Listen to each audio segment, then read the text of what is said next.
Hello friends, welcome to my YouTube channel The Way of Education. So friends, target primary TET interview 2022কে লক্ষ্য করে যে interview প্রস্তুতি চলছিল তার আজকে 69 নম্বর ক্লাস। এর আগে কিন্তু 68টা অর্থাৎ 68 ক্লাস দেওয়া হয়ে গেছে। যারা এখনও পর্যন্ত দেখোনি অবশ্যই বলবো চ্যানেল প্লেলিস্টে গিয়ে ভিজিট করো। ওখানে কিন্তু সমস্ত ক্লাসগুলো 1 নম্বর থেকে দেখা শুরু করে দাও, কারণ এখান থেকে প্রশ্ন আসবেই এবং যে প্রশ্নগুলো করা হচ্ছে সেগুলো 2017তেই কী ধরনের প্রশ্ন করা হয়েছিল বা আগামী অর্থাৎ 2022 টেট বা 2023 টেট ইন্টারভিউতে কী ধরনের প্রশ্ন আসবে, এই ধরনের প্রশ্নগুলো কিন্তু অবশ্যই তোমাদের নলেজ বুস্ট করা এবং ইন্টারভিউতে যাদের ভয় রয়েছে তাদের কিন্তু ভয় কাটিয়ে যাবে এটা।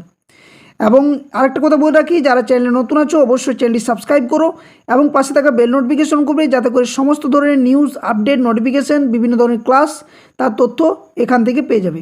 আর ভিডিও ডেসক্রিপশন বক্সে official Telegram channel link, official Facebook page link দেওয়া থাকবে, ওখানে সকলে যুক্ত হয়ে যাবে। ওখানে সমস্ত ক্লাসের ইনফরমেশন নিউজ আপডেট সমস্ত কিছু প্রোভাইড করা হয়ে থাকে।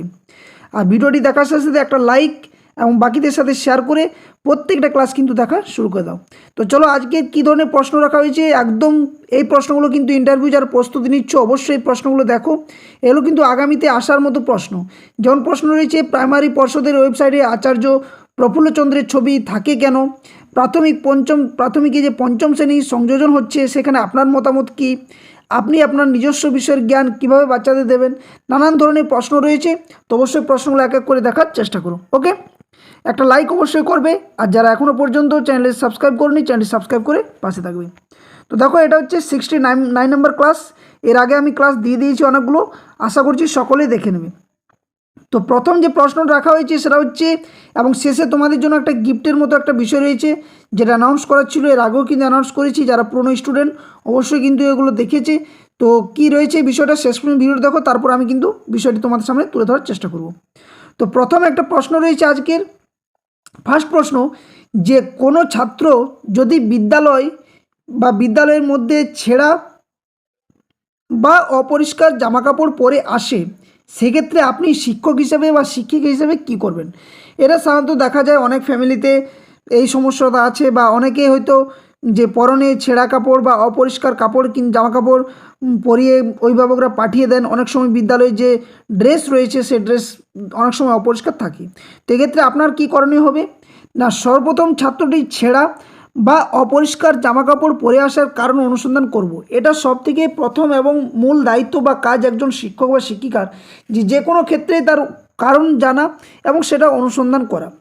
শিশুটি যদি সত্যি আর্থিক অভাবের মধ্যে থাকে তাহলে বিদ্যালয় থেকে যাতে পোশাক সরবরাহের ব্যবস্থা করা হয় তার কিন্তু ব্যবস্থা করব, অর্থাৎ ছেঁড়ার ক্ষেত্রে। অপরিষ্কার ক্ষেত্রে অবশ্যই কিন্তু অভিভাবকদেরকে বলতে হবে। আর বিদ্যালয় পরিষ্কার পরিচ্ছন্নতার প্রয়োজনীয়তার সম্পর্কে শিশুটিকে সচেতন করা এবং প্রয়োজনে একজন শিক্ষক হিসেবে শিশুটির অভিভাবকের সঙ্গে বিষয়টি নিয়ে আলোচনা করব। এইভাবে কিন্তু উত্তর দেওয়া যায়, এবং এমনিভাবে যদি উত্তর দিতে পারা যায় তো অবশ্যই ইন্টারভিউতে ফুল মার্কস বা যে প্রশ্নটা করা হচ্ছে সেই প্রশ্নের উত্তরের মধ্য দিয়ে কিন্তু যে স্যার বা ম্যাডামরা ইন্টারভিউ নেবেন ওনারাও কিন্তু স্যাটিসফাই হবেন। তো কি বলবেন বা কী বলবে, যে সর্বপ্রথম ছাত্রটি ছেঁড়া বা অপরিষ্কার জামাকাপড় পরে আসার কারণ অনুসন্ধান করব। শিশুটি যদি সত্যি আর্থিকভাবে অভাবের মধ্যে থাকে তাহলে তার যদি ছেঁড়া কাপড় পরে আসে, বা বিদ্যালয়ে যদি ছেঁড়া কাপড় বা যে কাপড়টা পরে আসছে বা বিদ্যালয়ে যে ড্রেসটা পরে আসছে সেটা যদি অপরিষ্কার বা ছেঁড়া থাকে অবশ্যই সেটা বিতরণ করার চেষ্টা করব, বা নতুন যে ড্রেস সেটা দেওয়া যদি ছেঁড়া থাকে। আর যদি অপরিষ্কার থাকে তাহলে সেটা তাকেও যেমন সচেতন করা, সাথে সাথে তার ফ্যামিলির বা বাড়ির বা পরিবারের বাবা মায়ের সাথে আলোচনা করা, যাতে করে এটা বোঝানো বা সচেতন করা যে বিদ্যালয়ে একটা পরিষ্কার পরিচ্ছন্নতার একটা নিয়ম মাফিকের জায়গা, সেখানে অবশ্যই তাকে যেন পরিষ্কার পরিচ্ছন্নভাবে পাঠানো হয় বিদ্যালয়ে। ওকে, নেক্সট 2 নম্বর প্রশ্ন। এবং আরেকটা কথা বলে রাখি, অনেকেই কিন্তু যারা হয়তো এই যে ক্লাসগুলো দেখছো দেখার সাথে সাথে অনেকে ভাবছো যে অনেক লেন্দি হচ্ছে বা ক্লাস বোঝানোর যে বিষয়টা, তো আমি একটা কথা বারবার বলছি, বোঝানোর মধ্য দিয়ে যে বিষয়গুলো আমি তুলে ধরছি অবশ্যই ভিডিওটা দেখো, তাহলে বুঝতে পারবে। কারণ যেহেতু ভিডিওগুলো লেন্দি হয় এবং এই ধরনের প্রশ্নের ক্ষেত্রে বোঝানোটাই সবথেকে আসল দায়িত্ব। কারণ না বুঝিয়ে বা না গুছিয়ে যদি বলা হয় বা উপস্থাপন করা হয় তাহলে কিন্তু অনেকেই ঠিকভাবে বলে উঠতে পারবে না ইন্টারভিউ রুমে গিয়ে, এবং সাথে সাথে অনেকেরই সমস্যা হবে।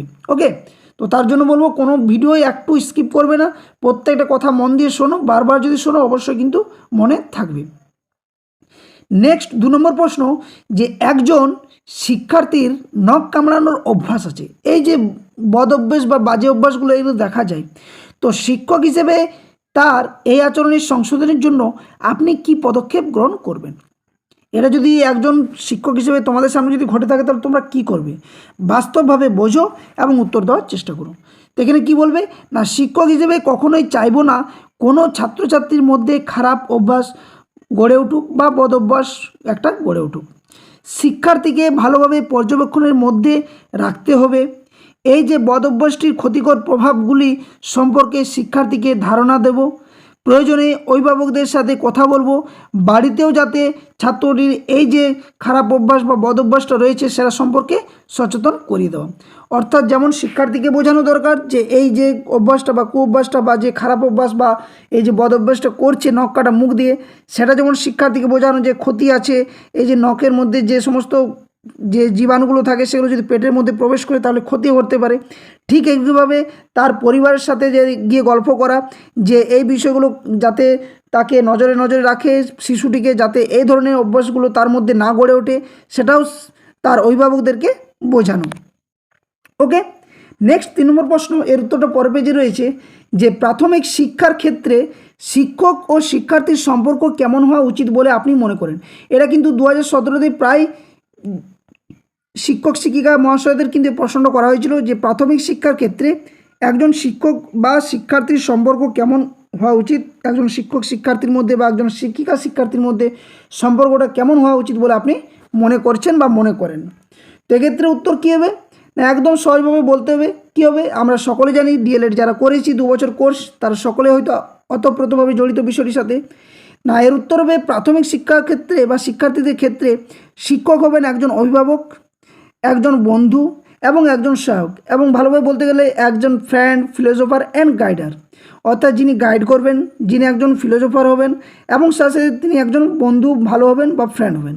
যেহেতু শিক্ষা সর্বদাই শিক্ষার্থী কেন্দ্রিক বা শিশু কেন্দ্রিক, সুতরাং শিশুরা নিজের সক্রিয় থেকে হাতে কলমে শিখবে, আর শিক্ষক তার পথপ্রদর্শকের ভূমিকা পালন করবেন, অর্থাৎ তাকে সঠিক পথ বা মার্গ তিনি দর্শন করাবেন বা দেখাবেন।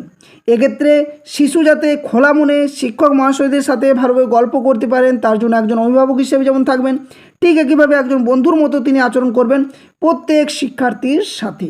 ওকে, নেক্সট তারপরে 4 নম্বর প্রশ্ন, যে একজন শিক্ষকের সামাজিক ব্যক্তিত্ব ঠিক কেমন হওয়া উচিত?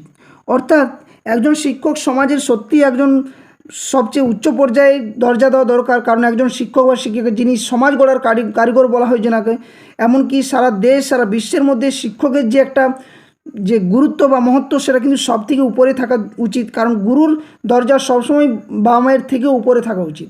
তো একজন শিক্ষকের সামাজিক যে দায়িত্ব বা ব্যক্তিত্ব কেমন হওয়া উচিত বলে আপনার মনে হয়? তো এক্ষেত্রে উত্তর কী হবে না, একজন শিক্ষক হবেন সামাজিকভাবে উদ্যমী, অর্থাৎ যিনি সমাজের ভালো কাজ করবেন, সমাজের 10-এর মধ্যে একজন হয়ে দাঁড়াবেন, তিনি সমাজের কল্যাণের জন্য সমস্ত ধরনের দিকগুলো তুলে ধরার চেষ্টা করবেন সমাজের সামনে। তো সমস্ত সামাজিক ক্রিয়াকলাপে থাকবে তার স্বতঃস্ফূর্ত উপস্থিতি, অর্থাৎ তিনি সমাজের মধ্যে যে সমস্ত ক্রিয়াকলাপগুলো রয়েছে যাতে ওনার অগ্রণী ভূমিকা থাকে, উনি সমাজের জন্য, 10-এর জন্য, দেশের জন্য যাতে ভালো কাজ করতে পারে তার জন্য ওনাকে এগিয়ে আসতে হবে। সমাজের জন্য বিভিন্ন কল্যাণময় যেমন রক্তদান, বাল্যবিবাহ রোধ, এই ধরনের কাজগুলো থেকে ওনাকে কি এই কাজগুলো যাতে না করা হয় বা এই রক্তদান করা বা বাল্যবিবাহ রোধ করা এই ধরনের ব্যবস্থাতে তিনি অগ্রণী ভূমিকা পালন করবেন। তিনি একজন নির্দেশক হিসেবে কাজ করবেন, একজন অনুপ্রেরণা হিসেবে কাজ করবেন। এই ধরনের দায়িত্বগুলো ওনার সমাজের প্রতি থাকা উচিত বা পালন করাও উচিত। তো এটাই হচ্ছে একজন শিক্ষকের সামাজিক হিসেবে ব্যক্তিত্ব গড়ে ওঠা। ওকে, নেক্সট 5 নম্বর প্রশ্ন, যে আপনি আপনার নিজস্ব বিষয়ের জ্ঞান কিভাবে বাচ্চাদের দেবেন? অর্থাৎ আপনি যে বিষয়ের প্রতি আপনি যে জ্ঞান অর্জন করেছেন সেটা আপনি বাচ্চাদের সামনে কেমনভাবে দেবেন বা উপস্থাপন করবেন বা শিক্ষাদান করবেন? তো এক্ষেত্রে উত্তরটা কী হবে, একটু গুছিয়ে বলার চেষ্টা করা যায়। তো কেমন বলতে হবে না, আমি যেহেতু আমার নিজস্ব বিষয়ে উচ্চশিক্ষা সম্পন্ন করেছি, অর্থাৎ কেউ অনার্স, কেউ মাস্টার্স, সাধারণত গ্র্যাজুয়েশন বা এইচএস পাস করার পর এবং সাথে 2 বছরের ডিএলএড থাকলে টেট কোয়ালিফাইড করলেই কিন্তু চাকরির জন্য যোগ্য, অর্থাৎ প্রাইমারি শিক্ষকের জন্য যোগ্য। এক্ষেত্রে প্রায়ই কিন্তু দেখা যায় অনার্স, কেউ মাস্টার্স ডিগ্রি করেছেন। তো সুতরাং কী করবেন তিনি, আমি কিছুটা হলেও শিশুদের ওই বিষয়ে ধারণা দিতে পারবো। কেউ হয়তো এডুকেশন নিয়ে অনার্স করেছেন, কেউ হয়তো করেছে জিওগ্রাফি, কেউ হিস্ট্রি, কেউ বাংলা, কেউ ইংরেজি, হোয়াট এভার, যে কোনো সাবজেক্টে কেউ অনার্স করে থাকে। তো এক্ষেত্রে উনি কী করবেন, একজন শিক্ষক হিসেবে না শিশুদের সামনে ওনার বিষয়ে যথেষ্টভাবে, সহজভাবে, সরলভাবে ওনার যে বিষয়ের জ্ঞান, সেই জ্ঞানটা তাদের সামনে বিতরণ করা বা শিশুদের সামনে বিতরণ করা। তো শিশুদের তো প্রথম থেকেই উপযুক্ত করে তুলতে হবে, যাতে করে সে পরবর্তীতে বিভিন্ন প্রতিযোগিতামূলক পরীক্ষার উপযুক্ত হয়ে ওঠে।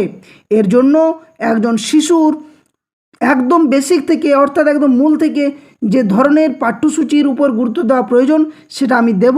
সে বিষয়টি আমার নিজস্ব হোক বা উচ্চশিক্ষার ক্ষেত্রে হোক, আমার আনুষঙ্গিক বিষয় হোক বা না হোক, সেক্ষেত্রে ওনাকে শিক্ষাদান দিয়ে যেতে হবে। এভাবেই কিন্তু ওনার বিষয়ে যেমন জ্ঞান দেবেন, সাথে সাথে বাকি যে বিষয়গুলোর প্রতিও উনি জ্ঞানদান করবেন। নেক্সট 6 নম্বর প্রশ্ন, খুবই গুরুত্বপূর্ণ এবং ভিভিআইয়ের প্রশ্ন একটা, যেটা হয়তো প্রশ্নটা আসার মতো একটা প্রশ্ন, যে আপনি যদি একজন প্রাইমারি প্যারাটিচার হন, যারা প্যারাটিচার রয়েছেন তাদের জন্য তো এটা প্রশ্নটা খুবই ভাইটাল প্রশ্ন, কারণ ওনাদেরও কিন্তু যে ইন্টারভিউ হয় সেখানে এই ধরনের প্রশ্ন করতে পারেন। তো আপনি যদি একজন প্রাইমারি প্যারাটিচার হন এবং আমাকে যদি বোর্ড কর্তারা বলেন যে আপনি তো সরকারি স্কুলের টিচার হিসেবেই আছেন, তাহলে আবার এটাতে আসতে চাইছেন কেন, এই প্রশ্নটা কিন্তু অনেকেই কিন্তু ঘাবড়ে যাবে এবং অনেকেই উত্তর দেওয়ার জন্য কি বলবে কিনা কিন্তু এই সমস্যা তৈরি হতে পারে। তো এর উত্তরটা একদম সহজভাবে আমি দেওয়ার চেষ্টা করছি, আশা করছি সকলের বোঝার সুবিধা হবে। তো কি বলবে উত্তরটা, না আমি বর্তমান বিদ্যালয়ে প্যারাটিচার হিসেবে যুক্ত আছি, এটা ঠিকই। এতে করে আমি সরকারি স্কুলে শিক্ষকতার সঙ্গে যুক্ত হতে পেরেছি, কিছুটা হলেও আর্থিক নিরাপত্তা পেয়েছি বা পাচ্ছি। আমারও একজন পূর্ণ সময়ের শিক্ষকের যা যা যোগ্যতা থাকার দরকার সবটাই আছে। যেহেতু উনি সেই মুহূর্তে একজন প্যারাটিচার এবং যে পূর্ণ শিক্ষক বা যেটা অ্যাসিস্ট্যান্ট টিচার বলা হয়, সেই যোগ্যতার উনি যদি অর্জন করে থাকেন তাহলে অবশ্যই সেটা আছে বলতে হবে। সুতরাং একজন পূর্ণ সময়ের শিক্ষক বা অ্যাসিস্ট্যান্ট টিচার হওয়ার যে ইচ্ছেটা সেটা তো থেকেই যায়, তার জন্যই এই নিয়োগ প্রক্রিয়াতে অংশগ্রহণ করেছি। অর্থাৎ উনি তো যেহেতু আগের থেকে শিক্ষকতার পেশায় যুক্ত আছেন, কিন্তু যে একটা পূর্ণ মর্যাদা বা পূর্ণ সময় যে শিক্ষক হওয়ার যে একটা ইচ্ছে, সেটা অনেকেরই ইচ্ছা আকাঙ্ক্ষা থাকে, তার জন্যই বলতে হবে যে আমি এই নিয়োগ প্রক্রিয়াতে অংশগ্রহণ করেছি। তাছাড়া একটা কথা সত্যি যে বর্তমানে প্রাইমারি স্কুলের টিচারদের ষান্মাসিক সহ অন্যান্য সুযোগ সুবিধা খুব সামান্য। সেক্ষেত্রে পরিবারের একজন উপার্জনকারী হিসেবে আর্থিক একটা টনটন বা অনটন থেকেই যায়। তাই তো সেই জায়গাতে পরিবারকে আরও একটু আর্থিক সুরাহা দিতে পারবো যদি একটু ভালো করে চাকরি পাই। এটা অনেক সময় বলতেও পারা যায়, আবার নাও বলতে পারেন, কিন্তু আমি বলবো যা কিছু বলা যায় এমন নয়, কিছু নেগেটিভ কথাবার্তা এর মধ্যে ইউজ করা হয়নি। আশা করছি পুরো বিষয়টা যদি উপস্থাপন করা হয়, একটা সত্যভাবে যদি বিষয়টি উপস্থাপন করা হয়, ইন্টারভিউটা কোনোভাবে দেখবেন না যে আপনার বলার ভঙ্গিমা কী রয়েছে সেটা বড় জিনিস নয়। বিষয়টা হচ্ছে আপনি সত্য নিষ্ঠাবানের সাথে আপনি কীভাবে ইন্টারভিউ স্যার বা ম্যাডামদের সামনে উপস্থাপন করছেন, সেটাই মূল বিষয়। কারণ যারা 12 ফেল সিনেমাটা আশা করছি দেখেছেন, যারা তারা ইন্টারভিউটা দেখেছেন কেমন হয়েছে, এবং ঠিক একইভাবে দেওয়া যায়।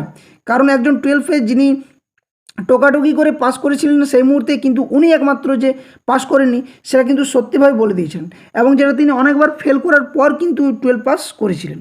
তো ঠিক একইভাবে ইন্টারভিউ রুম একটা এমন বিষয় যেখানে সমস্ত কিছুটা নিজেরভাবে একদম সহজ সরল ভাষাতে স্যার বা ম্যাডামদের সামনে উপস্থাপন করা, সঠিকভাবে উপস্থাপন করা, যাতে করে ওনারা বুঝতে পারেন এবং যা কিছু বলবেন একদম ভালোভাবে বলা। ওকে, নেক্সট 7 নম্বর প্রশ্ন, খুবই ভালো প্রশ্ন এটাও, যে আপনি এই চাকরি কেন করতে চান। প্রথমত এই প্রশ্নটা করে প্রায় কে, এবং এটা 2017তেও কিন্তু এই প্রশ্নটা করা হয়েছিল, বা আগেও কিন্তু করা হয়েছিল এবং আগামীতেও করবে। তো তাছাড়া আপনার তো গ্র্যাজুয়েশন মাস্টার ডিগ্রি করা আছে, আপনি হয়তো কিছুদিন পর ভালো চাকরি পেলে এই চাকরি ছেড়ে দেবেন, তখন তো আমাদের যে অসুবিধা হবে, তাহলে আপনাকে আমরা এই চাকরি কেন দেব, এই প্রশ্নটা করেছে এবং করবে। যদি বলা হয় যে আপনি একজন শিক্ষক মহাশয়ের জন্য যে এই ইন্টারভিউটা দিচ্ছেন, তো আপনার তো অনেক কোয়ালিফিকেশান রয়েছেন, আপনি যদি পরবর্তীতে এই চাকরিটা ছেড়ে দেন, তাহলে আপনাকে এই চাকরিটা দিয়েই বা আমাদের কি হবে, এর প্রশ্ন করতে পারে। তো এর উত্তর কী হবে, না আমি একজন শিক্ষিত বেকার, সামাজিক মর্যাদা নিয়ে সুস্থভাবে বাঁচার জন্য, আর্থিকভাবে নিরাপত্তা পাওয়ার জন্য এবং সমাজের বৃহত্তর স্বার্থে কাজ করার জন্য একটি সরকারি চাকরি খুব প্রয়োজন। আর তার জন্যই আমি আমার যোগ্যতা অনুযায়ী সমস্ত পরীক্ষাগুলো দিচ্ছি।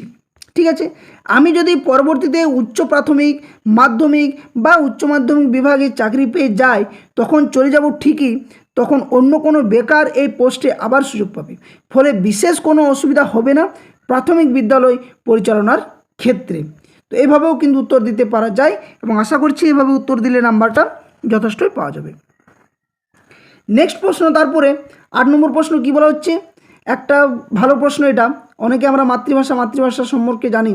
তো এটা প্রশ্নটা হচ্ছে 8 নম্বরের, যে সরকার মাতৃভাষায় শিক্ষাদানের উপর গুরুত্ব দিচ্ছে কেন? এই প্রশ্নটা যদি করা হয় তাহলে তার উত্তর কী হবে? তো এক্ষেত্রে কী বলতে হবে না, মাতৃভাষা শিশুদের জন্য অন্যান্য ভাষা বাছাই এবং শিখতে সহজ করে। অর্থাৎ আমরা জানি মাতৃভাষায় মাতৃদুগ্ধ, যেটা কবিগুরু রবীন্দ্রনাথ ঠাকুর বলেছিলেন।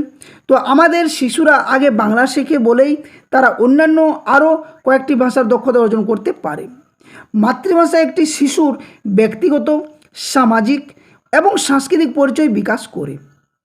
মাতৃভাষা ব্যবহার শিশুকে তাদের সমালোচনামূলক চিন্তাভাবনা এবং শিক্ষার যে দক্ষতা সেটা বিকাশে সহায়তা করে। অর্থাৎ একটা বিষয় কি, যে আমরা মাতৃভাষার মধ্য দিয়ে যে বিষয়টা আমরা তাড়াতাড়ি আমরা রিয়েকশন করতে পারি, বা মাতৃভাষার মধ্য দিয়ে যে বিষয়টা আমরা উপস্থাপন করতে পারি, বা কোনো মাতৃভাষার মধ্য দিয়ে কোনো কিছু দেখে বা শুনে যদি যেটা আমরা অনুভব করতে পারি, অন্য কোনো ভাষাতে আমরা তা পারি না। তাই মাতৃভাষার মধ্য দিয়ে শিক্ষাদান করাটা একটা প্রাথমিক বিদ্যালয়ে শিশুদের ক্ষেত্রে অগ্রণী ভূমিকা গ্রহণ করে, এবং এটাই কিন্তু বাঞ্ছনীয় যে প্রাথমিক বিদ্যালয়ে শিশুদের নিজের ভাষা, তা বাংলা হোক বা কারো হিন্দি হোক বা কারো ইংরেজি হোক বা কারো উর্দু হোক, হোয়াট এভার, যে কোনো ল্যাঙ্গুয়েজে একটা শিশুর যে ভাষাতে ছোট থেকে বড় হচ্ছে মায়ের কোল থেকে, তাকে সেই ভাষাতে যদি শিক্ষাদান দেওয়া হয়, পরিবারের মধ্যে যে ভাষাতে কথা বলছে সেই ভাষাতে যদি তাকে শিক্ষাদান দেওয়া হয়, তাহলে তার যে শিক্ষা গ্রহণ করার যে একটা সহজ পদ্ধতি হয়ে দাঁড়াবে, অন্য কোনো ভাষাতে সেটা হবে না। এটাই হচ্ছে মাতৃভাষা শিক্ষাদানের প্রধান উদ্দেশ্য। প্রাথমিক বিদ্যালয়ে বা সরকার মাতৃভাষা শিক্ষাদানের উপর এর জন্যই গুরুত্ব দিচ্ছে। আর ঠিক এই সমস্ত গুরুত্ব বিবেচনা করে সরকার একদম প্রাথমিক স্তর থেকে মাতৃভাষা শিক্ষাদানের উপর গুরুত্ব দিচ্ছে বলেই মনে করা হয়। নেক্সট 9 নম্বর প্রশ্ন, ভিভিআই প্রশ্নটা করে রাখুন সকলে। সেটা হচ্ছে কি না, প্রাথমিকে পঞ্চম শ্রেণীর সংযোজন কি নিয়ে আপনার মতামত কি? অর্থাৎ আমরা সকলে জানি যে ক্লাস 1 থেকে ক্লাস 5 পর্যন্ত প্রাইমারি স্কুলগুলোতে পড়ানোর একটা অগ্রাধিকার রয়েছে, যেটা এনসিটি গাইডলাইন অনুসারেও রয়েছে। তো এখানে বলা হচ্ছে যে প্রাথমিকে যে পঞ্চম শ্রেণীর সংযোজন, এটা নিয়ে আপনার মতামত কি? তো কেন্দ্রীয় আইন অনুযায়ী প্রথম থেকে পঞ্চম শ্রেণীর শিক্ষার প্রাথমিক স্তরে অন্তর্ভুক্ত, কিন্তু পশ্চিমবঙ্গের ক্ষেত্রে চিত্রটি একটু অন্যরকম। কেন্দ্র ও অন্যান্য রাজ্যের সঙ্গে সামঞ্জস্য আনতে পঞ্চম শ্রেণীকে প্রাথমিকে আনার সিদ্ধান্ত নেয় রাজ্য শিক্ষা দপ্তর, এবং সেই মতো অনেক প্রাইমারি স্কুলে পঞ্চম শ্রেণী ক্লাসও হয়েছে। তো এক্ষেত্রে আদর্শগতভাবে বিশেষ কোনো সমস্যা নেই। সমস্যা যেটা, অর্থাৎ যে কারণে প্রতিটি প্রাথমিক স্কুলে এখনও পঞ্চম শ্রেণী চালু হয়নি, সেটি হলো পরিকাঠামোগত ঘাটতি। অর্থাৎ স্থায়ী স্কুল ভবন, সজ্জিত শ্রেণীকক্ষের অভাব তো আছেই, সর্বোপরি রয়েছে শিক্ষক শিক্ষিকার ঘাটতি। এবং এই জন্যই কি প্রাথমিকে পঞ্চম শ্রেণী যুক্ত হলে তার জন্য যা যা করা দরকার প্রথমত সেগুলো করতে হবে। এবং এর সাথে সাথে প্রশ্ন আরেকটাও করতে পারে ইন্টার রিলেটেড, যার প্রশ্নের উত্তর করিয়েছি, যে শ্রেণীকক্ষে যে বা বর্তমানে যে শিক্ষক শিক্ষিকার ঘাটতি দেখা দিচ্ছে, এক্ষেত্রে আপনার মতামত কী? তো এটাও কিন্তু প্রশ্ন করেছি। তো এই রিলেটেড আরেকটা প্রশ্ন করতে পারে, তো ওটা অবশ্যই দেখে নেবে যারা এখনও পর্যন্ত দেখোনি। নেক্সট তারপরে প্রশ্ন, সেটা হচ্ছে এখানে আরেকটু রয়েছে, এটার ব্যাখ্যাটা প্রশ্নের উত্তরে 9 নম্বরে, যে এই সমস্যাগুলি যদি সঠিকভাবে পূরণ করে প্রতিটি প্রাইমারি স্কুলকে পঞ্চম শ্রেণী পর্যন্ত উন্নীত করা যায়, তাতে বাচ্চাদের ভালো হবে, তারা কাছাকাছি পঞ্চম শ্রেণীর পাঠটাও কিন্তু সম্পূর্ণ করে নিতে পারবে তাদের প্রাথমিক বিদ্যালয়গুলোতে। তো এইভাবে এটা উত্তরটা উপস্থাপন করতে হবে। এবং যে প্রশ্নটা আমি থাম্বনেলও রেখেছিলাম, একটা ভিভিআই প্রশ্ন এবং আসতেই পারে, আসবে কি 100% এই প্রশ্নটা আসতেই পারে। কি প্রশ্ন না, প্রাইমারি পর্ষদের ওয়েবসাইটে অনেকেই আমরা চোখ রাখি এবং লেখা থেকে আচার্য প্রফুল্লচন্দ্রের ছবি দেওয়া থাকে, বা এপিসি ভবন আমরা বলি অনেক সময় যে এপিসি ভবন যাব। তো এই যে এপিসি ভবন বা এই যে আচার্য প্রফুল্লচন্দ্রের ছবি দেওয়া থাকে, সেটা কেন দেওয়া থাকে? তো এর উত্তর একদম যথেষ্ট ভালোভাবে বলতে হবে না, পশ্চিমবঙ্গ প্রাইমারি শিক্ষা পর্ষদের যেটি অফিস তার নাম কিন্তু আচার্য প্রফুল্লচন্দ্র ভবন, যেটাকে আমরা শর্টে বলে থাকি কি এপিসি ভবন। এবং ওয়েবসাইটে আচার্য প্রফুল্লচন্দ্র রায়ের ছবিও আছে। আচার্য প্রফুল্লচন্দ্র রায় একজন বাঙালি বিজ্ঞানী, সমাজ সংস্কারক, বিশিষ্ট শিক্ষকও ছিলেন। ইনি একজন প্রতঃস্মরণীয় ব্যক্তি, তাই তার স্মৃতিতে একজন মনীষী হিসেবে তার প্রতি শ্রদ্ধা জানাতে পশ্চিমবঙ্গ প্রাথমিক শিক্ষা পর্ষদ তার অফিস এবং ওয়েবসাইটে দুটিতেই তার নাম এবং ছবি ব্যবহার করেছে। এটা একদম ভালো উপস্থাপন করেছে। পাশাপাশি আপনারা দেখবেন প্রাথমিক শিক্ষা পর্ষদেও যে ওয়েবসাইট স্কুল ইউনিফর্ম পরা শিশুদের যে ছবিও সেখানেও কিন্তু ব্যবহার করা হয়েছে। তো এই ছিল আজকের মোট 10টি প্রশ্ন, এবং বেশি প্রশ্ন রাখছি নি এই কারণেই, কারণ অনেকে ঘেমি একটা অনুভব করছো, অনেকে বুঝতে অসুবিধা হচ্ছে, তাই কম কম প্রশ্নের মধ্য দিয়ে উপস্থাপন করার চেষ্টা করছি। কারণ বাকি 10টা পরীক্ষার মতো বা প্রশ্ন করে দিলাম এমসিকিউ 20টা 50টা, সেটা বড় জিনিস নয়। এটা একটা ইন্টারভিউ ক্লাস, এবং বিশেষ করে একজন শিক্ষক হওয়ার যে ইন্টারভিউ সেটা খুবই ভাইটাল একটা ক্লাস, যেখানে প্রত্যেকটা প্রশ্ন কেমনভাবে গুছিয়ে বলতে হয়, কেমনভাবে উপস্থাপন করতে হয়, তার জন্য একটা ধৈর্য দরকার। এবং আশা করছি সকলে ধৈর্য সহকারে শেষ পর্যন্ত প্রত্যেকটা ভিডিও দেখছো। তো যারা এখনও পর্যন্ত ভিডিওটি লাইক করোনি অবশ্যই লাইক করো, এবং হাইপ বলে যে একটা অপশান আছে ওখানে অবশ্যই সকলে ক্লিক করে হাইপটা করে দেবে, কারণ এটার মধ্যে দিয়ে অনেকেই যে ক্লাসের যে একটা গ্রো সেটা বৃদ্ধি পাবে, সাথে সাথে চ্যানেলে গ্রো হবে।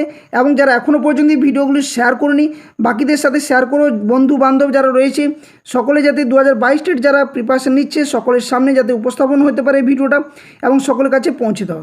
আর সাথে সাথে বলবো চ্যানেলে যারা নতুন আছো, পুরনো স্টুডেন্টগুলো অবশ্যই দেখো, যারা নতুন রয়েছো অবশ্যই চ্যানেল সাবস্ক্রাইব করে পাশে থাকা বেল নোটিফিকেশন করবে, যাতে সমস্ত নিউজ আপডেট এই ধরনের ক্লাস সমস্ত তথ্য শেয়ার করতে পারি।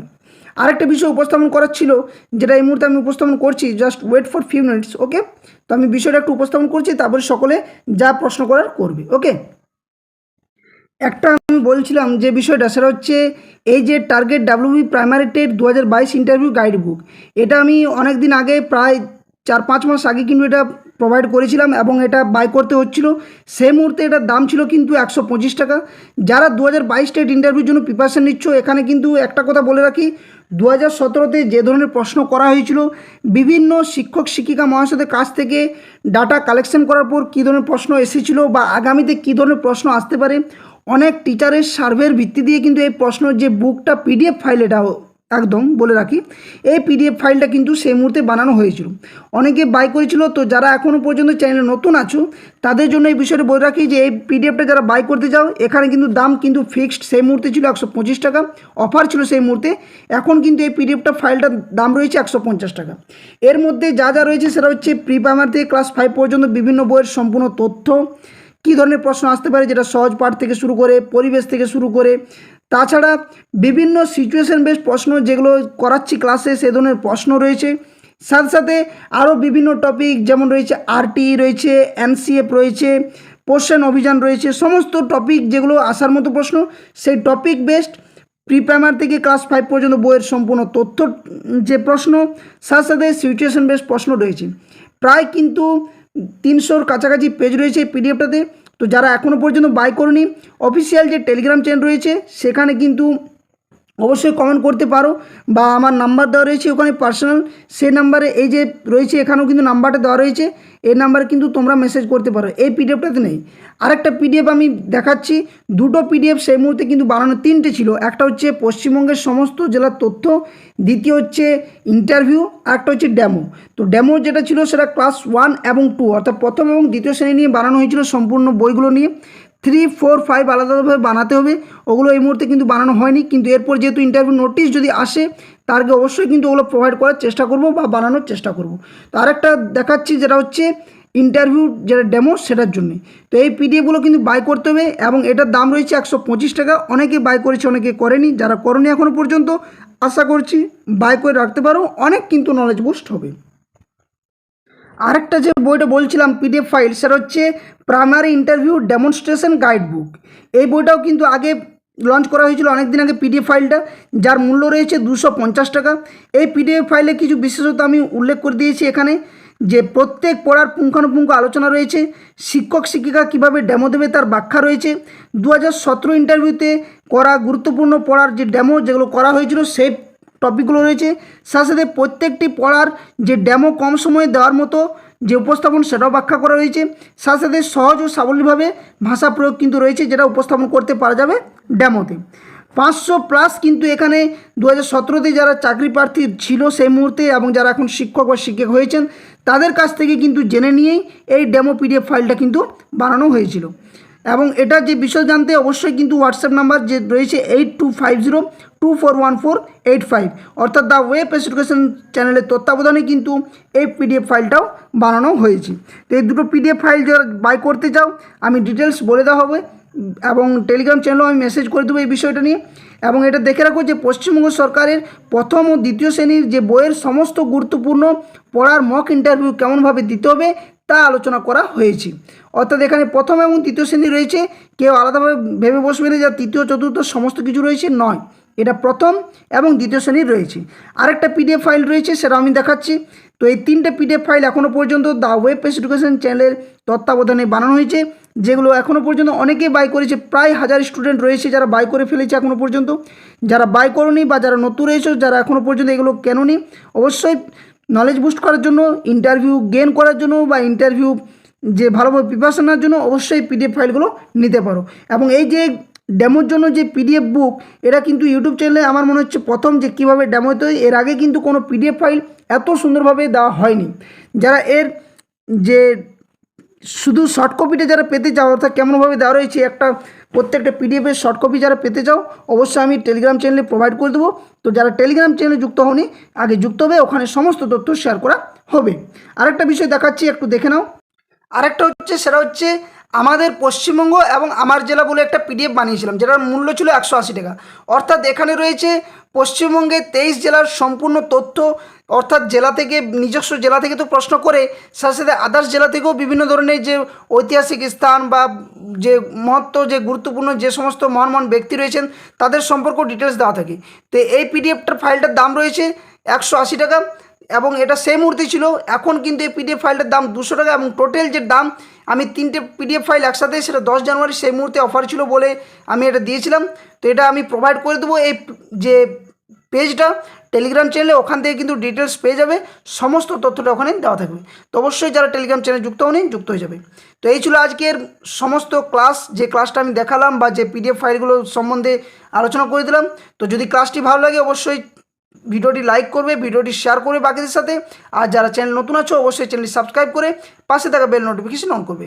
তো এখানেই আজকের ক্লাস শেষ করছি, পরবর্তী ক্লাস অবশ্যই কালকে নিয়ে আসবো যথাসময়ে সঠিক টাইমে। অবশ্যই সকলে ক্লাসগুলো দেখে নেবে। ধন্যবাদ, জয় হিন্দ, সকলে সুস্থ থাকো, ভালো থাকো।